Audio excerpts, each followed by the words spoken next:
રાક્ષસીનું આગમન તે સાંભળી ધ્યાનથી ચલિત થઈ પાંડવો રોષ વડે પોતપોતાના શસ્ત્રો લઈ સિંહનાદથી ગર્જના કરતા ચાલ્યા. પાંચે પાંડવોના પરાક્રમથી સર્વ સૈન્ય દીનતાપૂર્વક ચારે બાજુથી અત્યંત પરાભવ પામ્યું અને સર્વ દિશાઓમાં તત્કાલ અદૃશ્ય થઈ ગયું.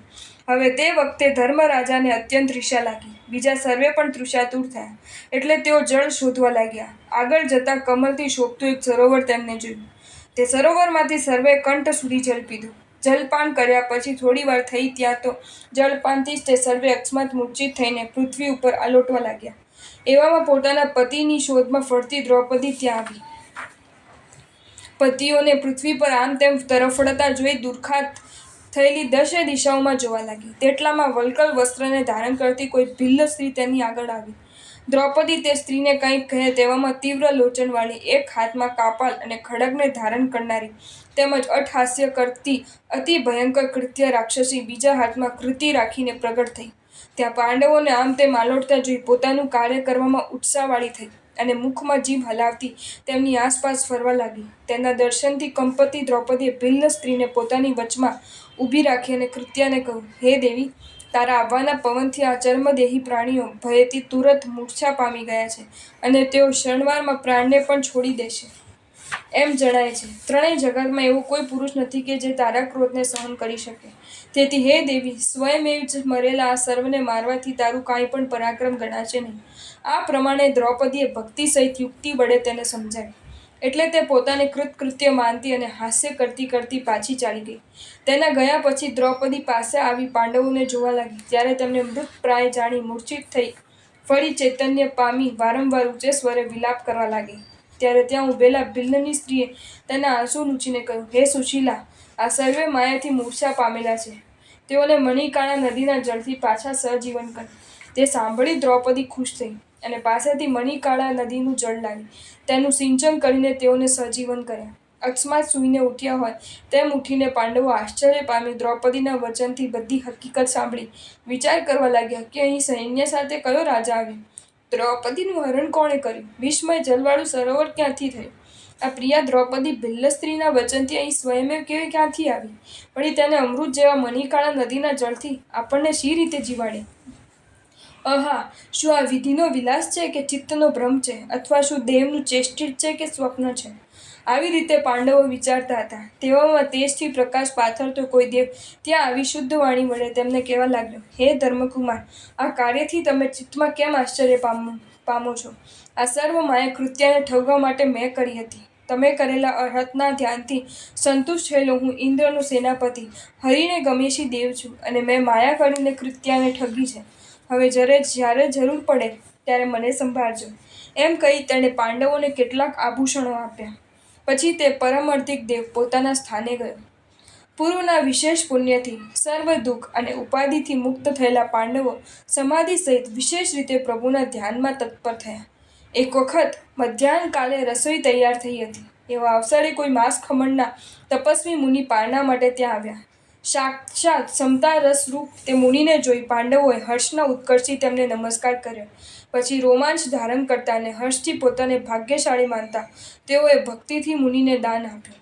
તે વખતે આકાશમાં દુંદુભી વાગી, સુવર્ણની વૃષ્ટિ થઈ, વસ્ત્રોની વૃષ્ટિ થઈ અને જય જયકાર થયો. પછી શાસન દેવીએ આકાશમાં રહીને કહ્યું, હે વર્ષો, હું શાસન દેવી છું અને તમારા દાનના મહાત્મ્યથી સંતુષ્ટ થયેલી છું. તમે વનમાં 12 વર્ષ પસાર કર્યા છે. હવે 13મું વર્ષ વેશ પરિવર્તન કરી મત્સ્ય દેશમાં રહીને નિર્ગમન કરું. એમ કહી શાસન દેવી અંતર્હિત થયા. પછી પાંડવો પોતાની કરેલી પ્રતિજ્ઞાનો નિર્વાહ કરવાને માટે એકઠા થઈ વિચાર કરવા લાગ્યા. તે અવસરે ધર્મરાજ બોલ્યા, હું કંક નામે બ્રાહ્મણ વેશ લઈ વિરાટ રાજાના ઘેર રહીશ. ભીમે કહ્યું, હું વલ્લમ નામે રાજાનો રસોઈયો થઈને રહીશ. અર્જુન બોલ્યો, હું બ્રહ્મનટ નામે નાટ્ય કલાનો શિક્ષક થઈને રહીશ. નકુલે કહ્યું, હું ગાંધિક નામે અશ્વપાળ થઈશ. સહદેવ બોલ્યો, હું તંત્રપાલ નામે ગોપાલ થઈને રહીશ. દ્રૌપદી બોલી, હું સેરંગી નામે રાજાની પત્નીની અનુચરી થઈશ, કારણ કે તે કામ મારે સુખદાયક અને યોગ્ય છે. પરસ્પર આવો વિચાર કરી પોતપોતાના ધારેલા વેશને ધારણ કરીને તેઓ અનુક્રમે વિરાટ દેશમાં આવ્યા. નગરમાં નજીકના ભાગમાં સ્મશાનની અંદર સમીવૃક્ષની ઉપર પાંડવોએ પોતાનું ધનુષ આદિ શાસ્ત્રો સ્થાપન કર્યા. સભામાં આવતા તેમને વિરાટ દેશના રાજાએ તેમની ઈચ્છિત કામ ઉપર નિમી લીધા. ત્યાં સન્માનપૂર્વક તેઓ ગુપ્ત વૃત્તિએ સુખી રહેવા લાગ્યા. કુંતીને કોઈના ઘરમાં ગુપ્ત રાખ્યા. રસોઈના કામ પર રહેલા ભીમે રણભૂમિમાં મલ્લ સુભટોને મારી નાખ્યા. તેથી તે રાજા પાસે વિશેષ માન પામ્યો. વિરાટ રાજાની રાણી સુદેશના 106 ભાઈ હતા, જેઓ રાજાના શાળા થતા હતા. તેઓમાં કીચક નામે મુખ્ય હતો. તે કીચક એકવાર પોતાની બહેન સુદેશનાના મહેલમાં રૂપવાન દ્રૌપદીને જોઈ, તેથી મોહ પામી ગયો. સમય મેળવી કીચકે ચતુરવાણીથી દ્રૌપદીની પ્રાર્થના કરી. દ્રૌપદીએ તેને ધિક્કારીને કાઢી મૂક્યો. તેથી કીચકે દ્રૌપદી સંબંધી અભિલાષ પોતાની બહેન સુદેશનાને જણાવ્યો. કીચકને સુદેશનાને કહ્યું કે હું કોઈ બહાનું કરી સેરંગીને તારા આવાસમાં મોકલીશ, એટલે ત્યાં તું તેની પ્રાર્થના કરજે. એવી રીતે સુદેશનાએ કીચકને આશ્વાસન આપ્યું. ત્યાર પછી સુદેશનાએ કોઈ બહાનું કાઢીને બલાત્કારે દ્રૌપદીને કીચકના ઘેર મોકલ્યો. પૃથ્વી પર લોચન રાખીને પોતાને ઘેર આવતી તેને જોઈ કીચક ઉત્કંઠિતપણે તત્કાલ ઊભો થઈ પહોળા હાથ કરીને બોલ્યો, હે કાતરાક્ષી, અહીં આવ, મને આલિંગન આપ. હે પ્રિયા, કામદેવથી પીડિત એવા મને પ્રસન્ન કર. એવા તેના શ્રુતિકટુ વચન સાંભળી દ્રૌપદી બોલી, રે મૂઢ, તું આવું પાપી વચન બોલ નહીં. મારા 5 પતિઓ ગુપ્ત રીતે રહ્યા છે, તેઓ તને મૃત્યુ પમાડી દેશે. આવી રીતે કહેતી દ્રૌપદીને કીચકે કેશમાંથી પકડી અને આર્ત પોકાર કરતી બાળા ઉપર તેને ચરણના પ્રહાર કર્યો. કસાઈના ઘરમાંથી મેંઢી છૂટે તેમ તેની પાસેથી માંડ છૂટીને ધૂળથી લીંપાયેલા શરીરવાળી પાંચાળી તત્કાળ મત્સ્ય રાજાની સભામાં આવી. ત્યાં ધર્મરાજાને જોઈને છૂટા કેશવાળી દ્રૌપદી ગુપ્તપતિના નામાક્ષરો યુક્ત આ પ્રમાણે વિલાપ કરવા લાગી. હે રાજા, જેઓ યુદ્ધમાં સ્થિર યુધિષ્ઠિર, જેઓ ભીમ ભયંકર એટલે ભીમસેન, જેઓ જયના ચિહ્નવાળા અર્જુન અને જેઓ ભુજાધારી નકુલ અને સહદેવ છે, તેઓ હોવા છતાં પણ કીચકે મારી કદરત ના કરી. આવો વિલાપ કરતી દ્રૌપદીને કંક થયેલા ધર્મરાજે કુટરોષ અક્ષરોથી કહ્યું, હે સ્ત્રી, જો તારા પતિ કોઈ ઠેકાણે ગુપ્ત હશે અથવા તેમાં કોઈ ભીમ ભયંકર હશે તો તારું રક્ષણ કરશે. માટે અહીં વિઘ્ન કર નહીં, રાજમહેલમાંથી ચાલી જા. તે સાંભળી દ્રૌપદી ચાલી ગઈ. રાત્રિએ દ્રૌપદીએ સર્વ વૃત્તાંત ભીમને કહ્યો. એટલે ભીમે મધુર વચને આશ્વાસન આપીને કહ્યું કે દુર્યોધનનો અપરાધ અમે સહન કર્યો છે, તે ધર્મપુત્રની સત્યતા માટે, પણ આ કીચકનો અપરાધ અમારો સહન કરવો યુક્ત નથી. માટે તમે તેને સ્નેહના કૂટ વચનથી સંગમના બાને રંગમંડપમાં બોલાવો. પછી આજે રાત્રે ત્યાં જ હું તેને હણી નાખીશ. આવી રીતે કહી ભીમસેને તેને આશ્વાસન આપ્યું. પછી દ્રૌપદીને ત્યાંથી જતા માર્ગમાં કીચક મળ્યો, એટલે તેને કૂટ સ્નેહના વચનો કહીને રાત્રે રંગમંડપમાં આવવાનું કહ્યું. એ અક્ષરો સાંભળી હર્ષ પામેલો તે મૂર્ખ રાત્રિના પહેલા જ પહોરમાં, હે પ્રિયા, તું ક્યાં છે, તું ક્યાં છે, એમ પોકાર કરતો મંડપમાં આવ્યો. ત્યાં ભીમ દ્રૌપદીનો વેશ ધરીને બેઠો હતો. તેનો કીચકે સ્પર્શ કર્યો, એટલે તત્કાળ કોઈ ન જાણે તેમ ભીમે તેને મારી નાખ્યો અને પાછો વેગથી રસોડામાં જતો રહ્યો.